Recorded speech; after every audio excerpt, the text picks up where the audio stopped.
30 ноябрга даярдалган күндөмий маалыматтык программасынын толукталган кечки чыгарылышы менен тааныштырып, студияда Кундуз Кенжебаева, саламатсыздарбы? Алгач бүгүнкү чыгарылыштан кыскача.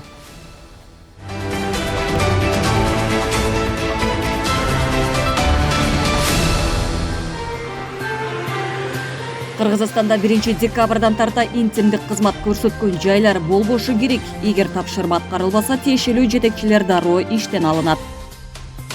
Депутаттар Кыргызстандагы убакытты 1 саат артка жылдырууну сунушташты. Муну менен элдин психикалык саламаттыгын сактап калабыз дейт эл өкүлдөрү. Бүгүн Бишкектеги Дордой жана Мадина базары нааразычылык акциясына чыкты. Соодагерлер салык саясатына нааразы. Жалал-Абадтагы аялдамалардын саны бар, сапаты жок. Жаңы келген автобустар кайсыл жерге токтоп, кайсыл жерден киши алат.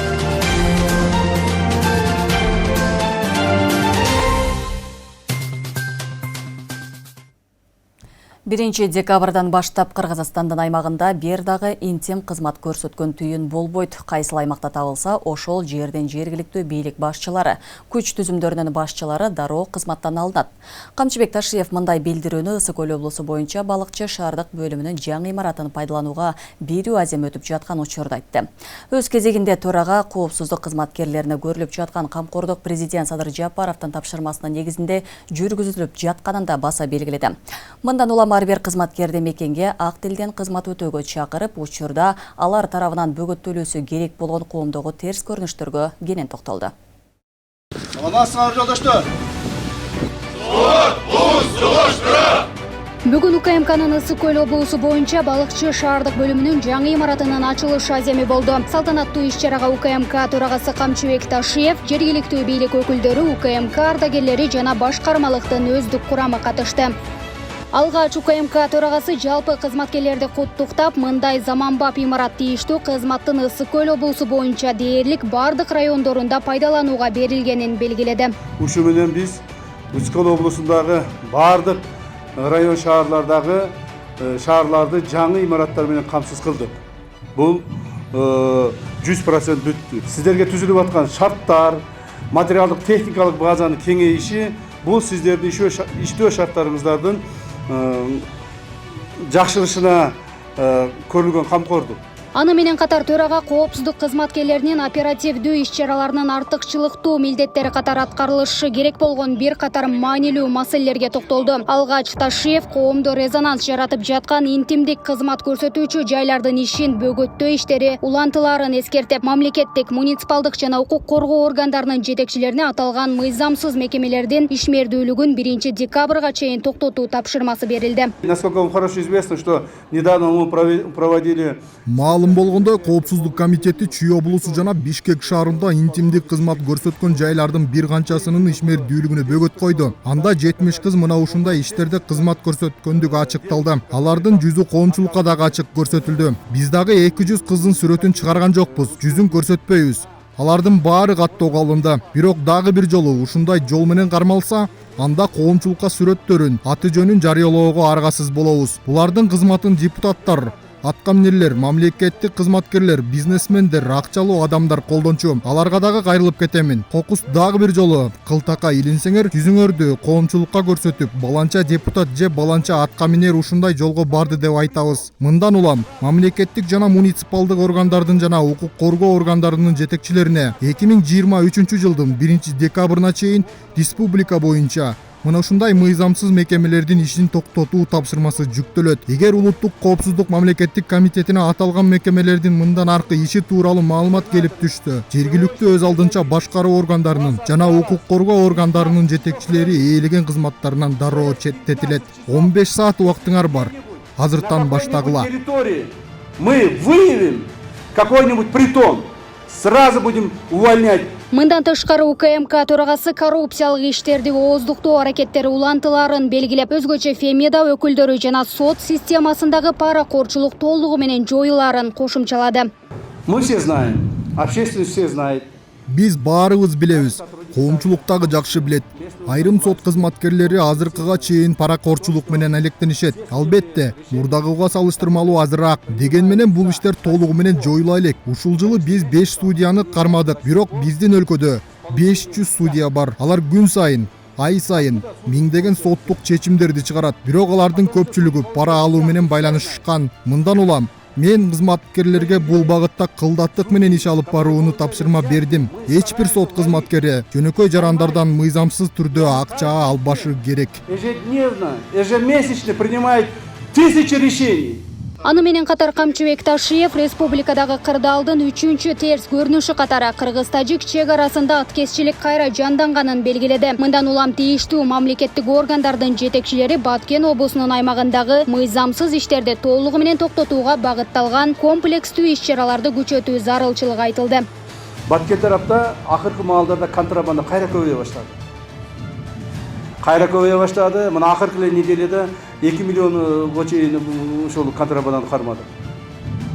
Контрабанда токтоп калган, азайып калган. Азыр кайрадан көбөйө баштады. Кайрадан биздин ошол жерде жашаган граждандарыбыз ушу менен алып уруша баштады, ушу менен машыга баштады. Ушуну токтотушубуз керек. Бардык мамлекеттик органдарга, жергиликтүү бийлик органдарына, чек ара кызматына, укук коргоо органдарына, органы безопасности бардыгыңыздарга ушул маселе боюнча катуу иштегенди тапшырма коёмун. Азырынча чек ара маселеси чечилмейинче эч кандай чек ара ачылбайт, контрабанда болбойт.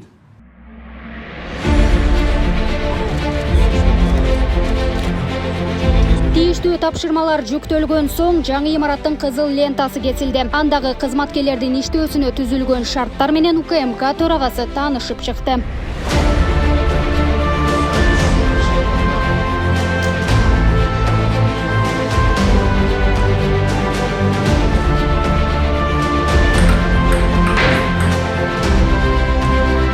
Bir 1977 жылдын июнунан баштап ушул жерде мен иштеп турмушумду ушул балыкчы рай аппаратынан баштагам. Ал убактагы рай аппарат эми 3 комнат үй болчу. Азыр болсо эми мынакей жаркыраган сонун заманбап административный здание салып берип атышат.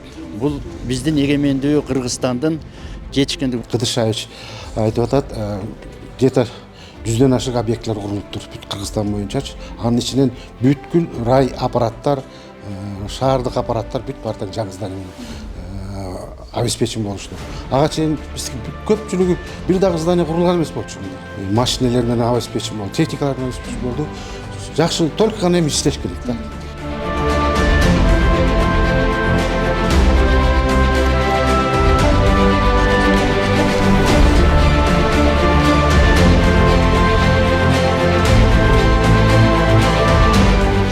Кетсек, УКМКнын Ысык Көл облусу боюнча балыкчы шаардык бөлүмүнүн кызматкерлери буга чейин эскилиги жеткен жараксыз абалдагы имаратта иштеп келген. Гүлдана Мумунова, Майрамбек Абдибилал уулу, Регион телеканалы, Ысык Көл облусу.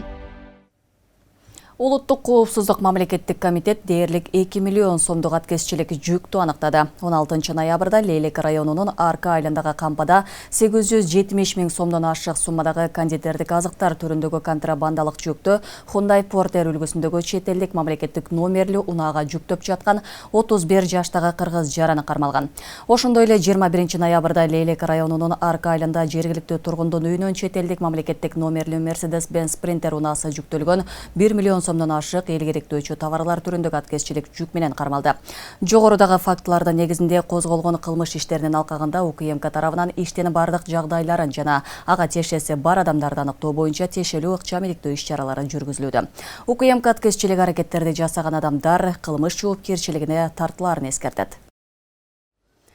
Якын Энкар диний экстремисттик агымынын Созак районундагы жашыруун ячейкасынын ишмердүүлүгүнө бөгөт коюлду. Маалыматка ылайык 28 ноябрда Жалал-Абадтагы Якын Энкар диний экстремисттик агымынын 4 активдүү мүчөсү кармалды. Аталган ячейканын мүчөлөрү Созак районунун агымында экстремисттик идеологияны жайылтуу жана таратуу боюнча иш алып барышып, мусулмандар диний башкармалыгынан эч кандай тиешелүү уруксат албастан миссионердик иштерди жүргүзүп келишкен аныкталган. Ошондой эле диний көз караштардан улам алар светтик жашоону чанып, балдарына орто билим берүү мекемелерине барууга, эмдөөдөн өтүүгө жана башка медициналык процедураларга тыюу салышкан. Бул адамдардын жашаган даректерине тинтөөнүн натыйжасында якын инкар диний экстремисттик агымына тиешелүү диний экстремисттик адабияттар табылып, алынган материалдардын негизинде соттук диний экспертиза дайындалды. Кармалгандар УКМКнын тергөө абагына киргизилип, тергөө амалдары жүргүзүлүүдө. Якын инкар диний агымы таблиги жамаат уюмунун ичинен бөлүнүп чыккан өзүнчө топ. Анын мүчөлөрү өздөрүн пайгамбардын жолун жолдоочуларбыз деп эсептешет. Бул диний агым 2017 жылы экстремисттик деп табылган. Депутаттар Кыргызстандагы убакытты 1 саат артка жылдырууну сунушташты. Бүгүнкү өткөн парламенттин жалпы жыйынында убакытты 1 саат артка жылдыруу маселеси көтөрүлдү. Ошондой эле эл өкүлдөрү бир катар социалдык экономикалык маселелерге токтолушса, депутат Камила Талиева баатыр энелердин пенсиясына 5000 сом кошуп берүү сунушун киргизди. Эл өкүлдөрү 2 күндөн бери чоң базарларда салык саясатына нааразы болуп чыгып жаткан соодагерлердин көйгөйүн да талкуулап, салык кызматынын ишмердүүлүгүндөгү кемчиликтерди алышты. Жогорку кеңештин бүгүнкү жыйынында кененирээк кийинки сюжеттен көрө аласыздар.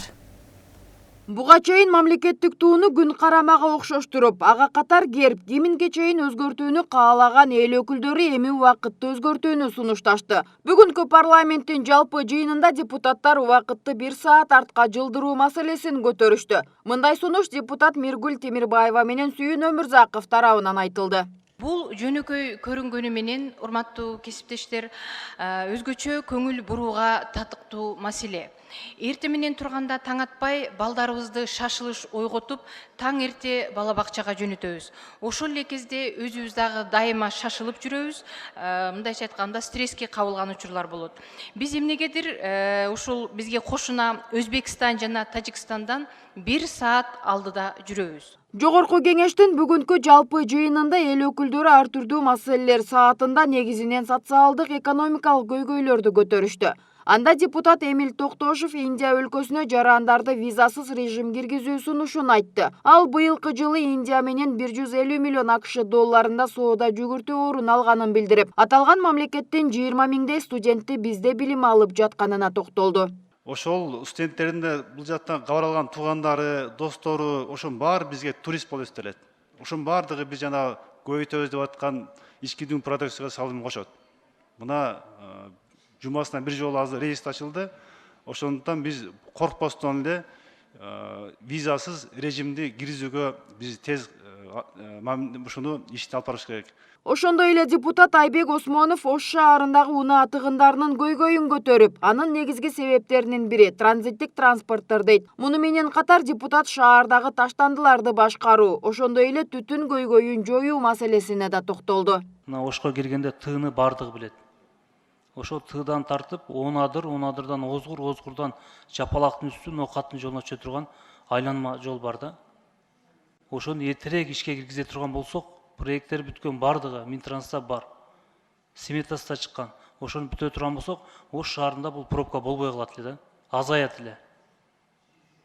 Жана ошондой эле Ош шаарында азыр мына бишектен кем калбаган смог бар да. Эртең кышында мындан да күчөйт. Эми ошону жергиликтүү бийлик жана ошондой биздин ушул экология министри ошол Ош шаарына барып, ошону карашсын. Ал эми Жанар Акаев бир жылда эле 12 келин өз өмүрүнө кол салгандыгын айтып чыкты. Андан сырткары баатыр энелердин пенсиясына 5000 сом кошуп төлөп берүү керек деген маселе депутат Камила Талиева тарабынан көтөрүлдү. Азыркы тапта алар 1000 сомдон алып жаткан суммасына инфляцияны эске алуу менен үстүнө кошумча 4000 сом кошуу сунушун билдирди. 2 жолу Кабминге да айттым эле. Азыр мына эми Жогорку кеңештин бюджет комитетине киргиздим. Жогорку кеңештин токтомун кабыл алалы. Мен урматтуу депутаттардан да суранам, ошону катты жөнөттүм. Эсептеп чыктык. Соцфонд аркылуу 33940 адам аял баатыр эне экен.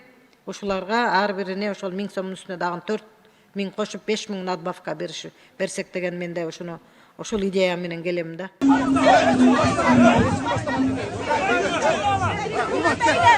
Бүгүн Бишкекте Дордой базарында соода кылгандар митингге чогулушкан. Анда соодагерлер бийликтин салык саясатына нааразы экенин айтып, 1 январдан тарта жоюла турган патент системасы менен иштөөнү талап кылып чыгышкан. Бул маселе Жогорку кеңештин бүгүнкү жыйынында Балбак Түлөбаев тарабынан көтөрүлдү. Депутат Дордой Кара Суу базарларындагы соодагерлердин салык системасына байланыштуу нааразычылыгын айтып, түшүндүрүү иштерин күчөтүү зарылдыгын эскертти. Bir konteynerde деген 4 kişi işlеген konteynerler var ekan, bölüp alıp ayla жоктон. Bir konteynerde birden işlegender var ekan. Bir konteynerde arendaga verip koyup 3 ay işlep kalgan arendaga bergenler var ekan. Alardın bari emne bolot? Kantip salыk төлөбүз, emne kılabız degenler var. Azыр Kazakistan менен Özbekistan Kıtayga безвизовый режим киргизип алышты, өзлөрү түз барып алып келип атат. Жакында Кара Суу менен Дордойдун кереги да жок болуп калат дейт. Муну кандай кылабыз? Биз эмне үчүн безвизовый бизге киргизбейсиңер деген суроо талап болуп атат. Ошон үчүн базарларга, чоң базарларга, Дордойго, Кара Сууга жибербейсиңерби налоговый адистерди? Ага улай эл өкүлдөрү социалдык фонддун 2022 жылдагы бюджетинин аткарылышынын отчетун угуп, андан соң 2023 жылга жана 2024-25 жылдардын пландык мезгилине бюджети жөнүндө мыйзамга өзгөртүүлөрдү киргизүү жөнүндөгү мыйзамдын долбоорун карап жактырышты. Андан сырткарыда бүгүнкү күн тартибине киргизилген 5 маселе каралып, мыйзам долбооруна толуктоо жана өзгөртүү сунуштары айтылып, колдоого алынды. Нурзат Көчүмкулова, Асхат Касымбеков, регион Бишкек. Бишкектеги Мадина базарынан соодагерлери иш таштады. Бүгүн анда иштегендер нааразычылык акциясына чыгып, Дордой жана Кара Суу базарына каралып жаткан өзгөчө салык режими Мадинага да киргизилишин талап кылышкан. Учурда Мадина базарындагы соода контейнерлери жабык турат. Кечээ оштогу Кара Суу базарынын соодагерлери митингге чыгып, ККМ аппараттарын колдонууга каршы болуп, салык мыйзамдары тууралуу жеткиликтүү маалымат берүүнү талап кылышкан. Бүгүн 30 ноябрда Дордой базарынын айрым соодагерлери экинчи жолу акцияга чогулуп, министрлер кабинетинен төрагасы Акылбек Жапаров менен жолугушууну талап кылышты.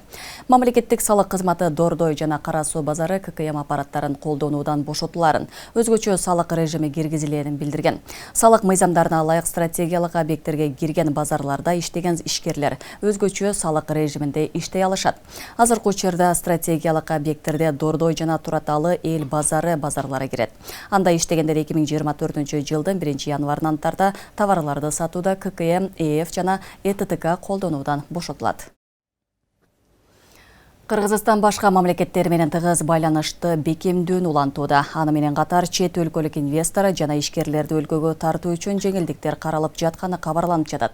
Министрлер кабинетинен төрагасы Акылбек Жапаров Лондонго болгон расмий иш сапарынын алкагында бир катар ишкерлер чогулуп, жыйынтыгында аларды да Кыргызстан менен кызматташууга чакырык таштады. Чет элдик инвесторларды Кыргызстанга тартуу аракеттери уланууда. Министрлер кабинетинин төрагасы Акылбек Жапаров Лондон шаарында болгон расмий сапарынын алкагында Улуу Британиянын расмий өкүлдөрү жана компаниялар менен бир катар жолугушууларды өткөрдү. Төрага кечээ Лондон шаарынын Лорд Мэри City of London корпорациясынын башчысы Майкл Майнелли менен жолугуп, эки өлкө экономикалык багытта эки тараптуу мамилелерди тереңдетүүнү талкуулашты. Төрага Кыргызстанда чет элдик инвесторлорго жеңилдиктер каралып жатканын айтып, британиялык инвесторларды эки тарапка тең пайдалуу шарттарда кызматташууга чакырды.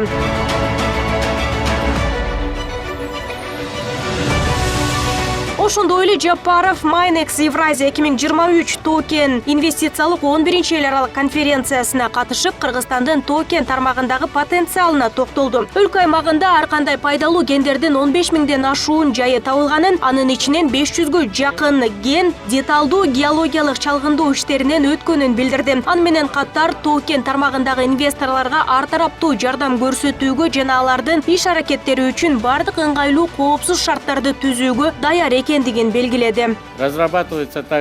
Чет өлкөлүк өнөктөштөр менен ар кандай жеңилдиктерди жана турукташтыруу режимдерин караган жагымдуу шарттар менен инвестициялык келишимдер иштелип чыгууда. Албетте бул жаатта узак мөөнөттүү өнөктөштүктүн тарыхы талашсыз эмес. Бул багытта былтыр Кыргызстан менен Centragold компаниясы Кумтөр долбоорунун тегерегинде бир пикирге келгенин белгилегим келет. Өткөн жылдын сентябрь айында Нью-Йоркто бардык керектүү документтерге кол коюу менен Centragold менен болгон талашыбыз тынчтык жолу менен чечилген. Ошондой эле биз токен тармагындагы мыйзамдык базаны жакшыртууну улантып жатабыз.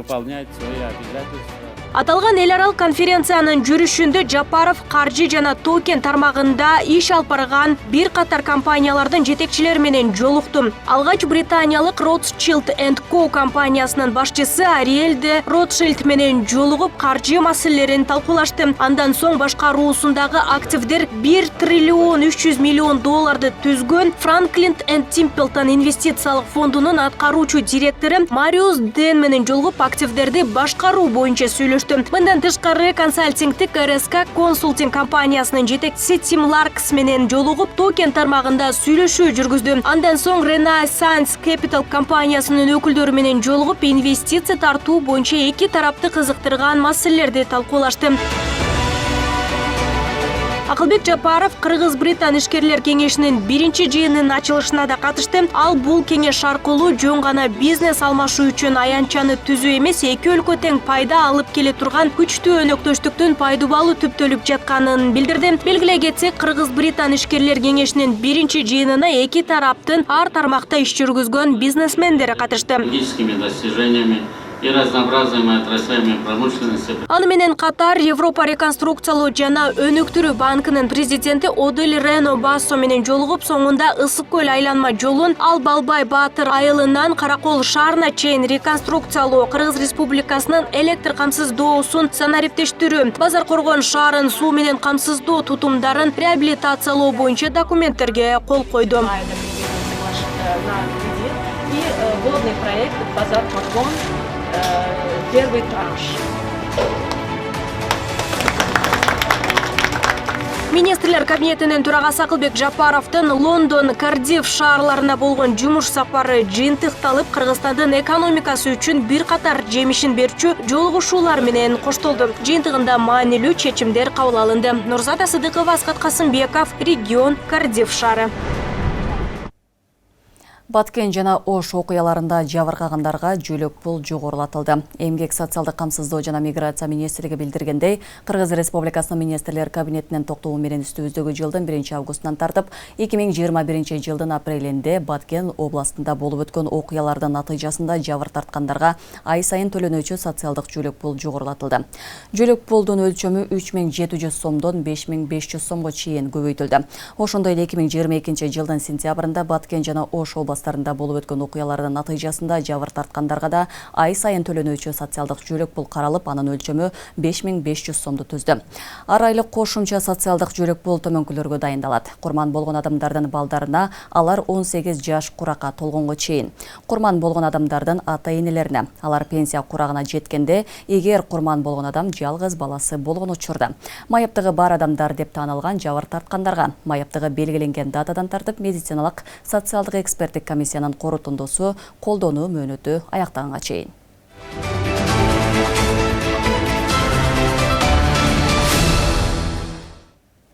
Жаңы автобустар келди, бирок аялдама жок. Бул Жалал Абад шаарындагы көйгөй. Аялдамалардын саны болгону менен сапаты талапка жооп бербейт жана жетишсиз. Учурда автобустар каттамга тесттик режимде чыкканы менен токтоочу жайлардан дайын жок. Бул маселени жергиликтүү бийлик кантип чечүүгө аракеттенип жатат? Эмнеге жолдорду курууда аялдамалар эсепке алынбаган? Кененирээк кийинки материалда сөз болот. Талап боюнча аялдамаларда жарыктандыруусу, олтургучтары, ошондой эле маршруттук каттамдар жана автобустар тууралуу маалымат тактайчасы болушу керек. Деген менен Жалал Абадтагы аялдамаларда андай шарт жок. Шарт эле эмес, Жалал Абадта аялдамалар дагы жетишсиз. Остановкаларда көп жерде жок да. Без неме жерге токтоп коюшат да, потому что остановка жок. Daha koşuluş gerek остановкалар kızım. Жолдорду оңдоо менен мурдагы эски остановкалар, автобус токтоочу жайлар бардыгы оңдолуп кайрадан салынып атат. Бирок мен ойлойм жетишсиз деп. Себеби мындай жолдун чекесине коюлган алыгы карманчик деп коет, автобус токтой турган жер. Ошолору жакшы бүтө элек, коюла элек. Остановкалардын көпчүлүгүн мурда частныйга берип коюп, алар өзүнчө бир алыгы тест атымдарды жана башкаларды кылып алып жакшы эмес. 4 эле остановкабыз бар. Ошого жеткичен бияктан машина өтүп кетет. Токтой чагым ошол жерден эле чыгып алабыз. Алар эми каршы болот бирок. Башка эле жок. Элдер көрүнгөн жерден эле чыга берет, көрүнгөн жерден түшө берет. Бишкекте болсо только остановкадан токтойт, остановкадан түшөт. Буга чейин өлкө башчысы Жалал Абад шаарына 50 автобус тапшырып, алар тесттик режимде каттамга чыккан. Учурда автобустарды кайсыл жерден токтотуп чыгуу жана түшүү керектиги белгисиз. Себеби аялдама жетишсиз болгону аз келгенсип, автобустардын токтогонуна ыңгайсыз. Бул маселени жергиликтүү бийлик качан жана кантип чечет? Биз эмдиги жылкы бюджетибиздин эсебинен заманбап, жакшынакай, жылуу, жумшак бир аялдамаларды курайлы деп иш планыбызга киргизип атабыз. Аялдаманы баягы автобустар жосо маршруткалар кирип карманчык кылып, анан кийин бурулуп кеткен ыңгайлуу болсун деп атабыз. Барайт эле токтоп калбасчы. Бирок бизде андай возможность бар, жолдорубуз дагы азыраак болот да. Каерде мүмкүнчүлүк болсо биз ошол жерлерге ошондой бир жолдон ичкерирээктен бурулуп, токтоп, анан чыгып кете тургандай кылып шарттар түзүлдү. Жол жакшы курулду. Бир аялдамасычы. Мына 53 чакты автобус келди. Эртең бардыгын кое берсек 13 маршрутка кетет. Ошол жерде көйгөй жаралабы? Акыры эл жамгырдан эме болуш керек. Биринчи очередте ошо аялдаманы кылыш керек болчу. Аялдама, тротуар, баягы суу арыктары дейт да, тоорубу? Мэрияда курулуш куруу жагы бар, архитектор бар, толгон немелер бар да, ошолор акыры ошо 2 миллиард келгенден кийин смета түзүш керекпи? Жалал Абад шаарына ушул жылы 2 миллиард сом бөлүнгөн. Анын эсебинен инфраструктураны жакшыртууга каражат бөлүнүп, жолдор оңдолгон. Бирок аялдамаларды куруу эсепке алынган эмес. Учурда шаарда дагы 20 аялдама жетишпейт. Аялдама маселеси биз быйыл өзүңүздөр көрдүңүздөр да, бүт жолдорду кеңейтүү иштери жүрдү, жолдор жаңыланды. Эми азыр кийинки жылга план кылып атабыз. Аялдамалардын жерлерин биз баарын аныктадык. Кийинки жылдан баштап биз ушу заманбап аялдамаларды курабыз. Жалал Абад шаарына 2 миллиард сом бөлүп берди да. Мына эми кандай кылып иштетиш керек? Жыйынтыгы кандай? Biz ошондон гана баа беребиз да. Мына шаарыбыздын айланасындагы айыл, кыштактардагы жолдун оңдолуштары булар зор. Бирок эми мына биздин шаарыңызды карасаңызчы, жолдорубуз оңолду, остановкаларыбыз болсо көрүнгөндө менчигин өтүп кеткен, кээ бирөөсү ларек салып алган, камок салып алган. Ошонтип менчик болуп кетти. Шаарда жалпы 48 аялдама бар болсо, анын 24-ü ижарага берилген. Бирок жолдорду кеңейтүү жана асфальттоо иштерине байланыштуу айрым аялдамалар убактылуу алынган. Жаңы автобустар ушул жумадан тарта толук кандуу каттамга чыгаары маалымдалды.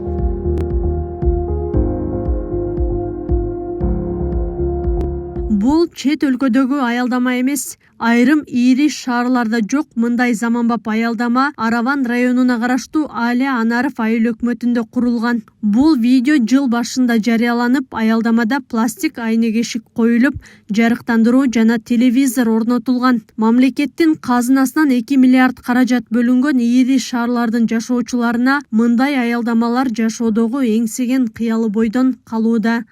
Акылай Карабаева, Замирбек Тойчубаев, Регион.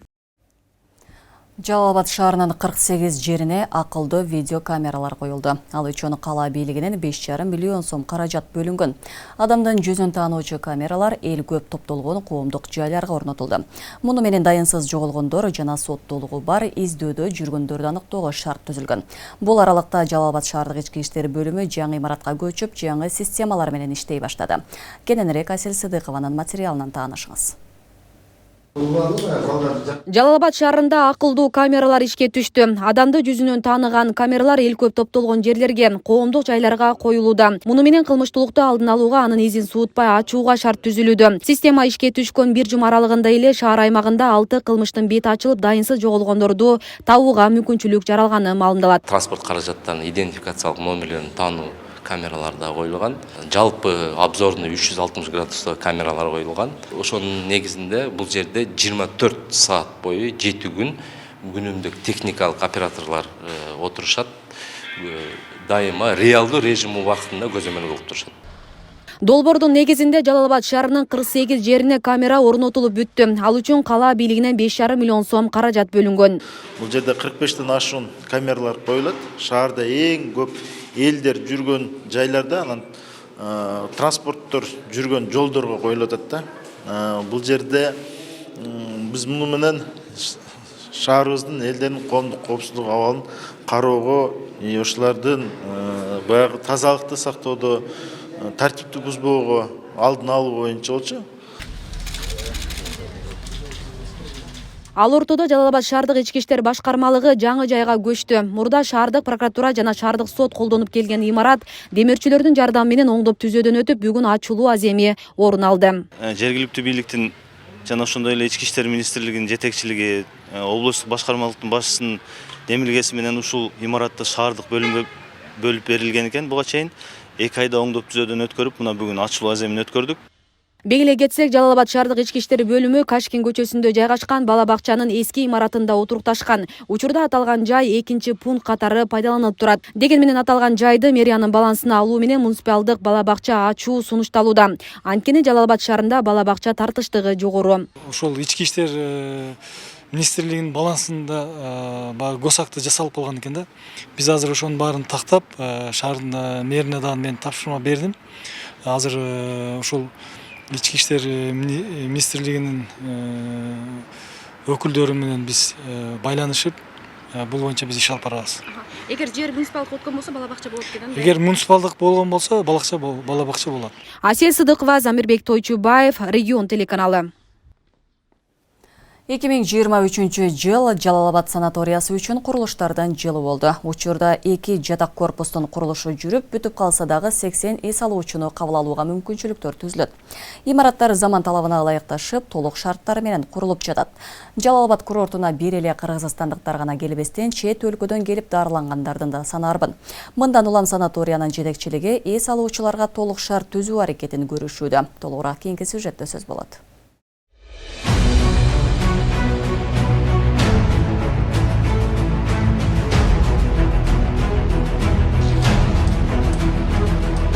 Жалал Абад санаториясында 2 чоң жатак корпус курулуп жатат. Тездик менен жүрүп жаткан имараттар бүткөрүлсө, 80 эс алуучуну кошумча кабыл алынууга мүмкүн болот.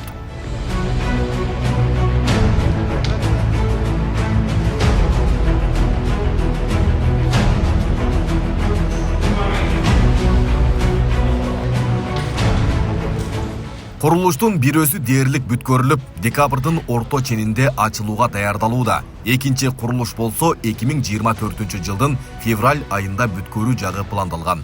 600 квадраттан буюрса бир декабрдын 15-терине бир катачтын ачылышын кылабыз деп ниет кылып турабыз. 2 этаж болуп курулуп атат. Сапаты жакшы, бүт безопасностьтарда туура келет. Жайында салкын, кышында ысык болуп турат, буюрса ошол нерсени да карап, эме алып кеткенбиз, камтып кеткенбиз баардыгын.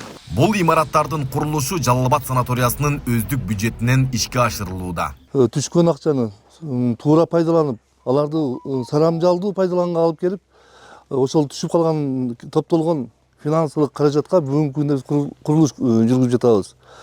Биз былтыр максат койгон элек. Биздин бюджет жакшы болсо, жакшы аткарсак, кийинки жылга жатак корпустардын санын көбөйтөбүз деп. Себеби бизге эс алуучулар көп келип атат. Аларды жаткырганга бизде жатак корпустардын саны аз экен, көп жылдардан бери курулган эмес экен.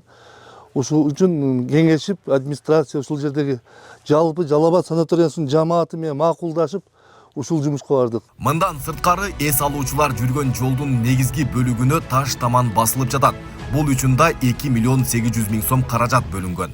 Бул жол 80-ci жылдары курулган жол. Жыл сайын ямыш ремонт өтөт, кышы менен кар жаайт, жамгыр жаайт, жазга келгенде эле оңкорлуп чийип кетет. Кайрадан ремонт кылганга туура келет да.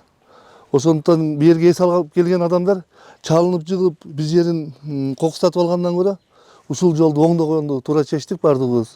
Азыр курулуш жумуштары жүрүп жатат. 2023 жыл Жалал Абад санаториясы үчүн курулуш жылы болуп калды. Себеби көп жылдан бери курортто мындай жылыштар ишке аша элек болчу.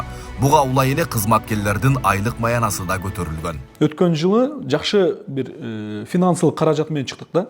Жалал Абад санаториясынын киреше бөлүгүн 126 миллионго көтөрүп, буга чейинки жылдарга караганда 40 миллиондон ашык бюджетти көтөрө алдык деп айта алабыз да. Ошонун эсебинен биз жалпы эмгекчилердин, биздин кызматкерлердин айлык маянасын 2 эсеге жогорулатып туруп, айлык маянalары аябай эле аз эле. Андан дагы үнөмдөлгөн акчадан мына чоң курулуштарды жасап баштадык да. Болгондо дагы фоттун акчасы, анан накталай төлөө акчасы деп коет бизде. Фоттун акчасы бул жана соцфонддон бөлүнгөн каражаттан путевка катары берилет. Накталай төлөнүү болсо биздин санаторияда түз төлөп эс ала алышат да.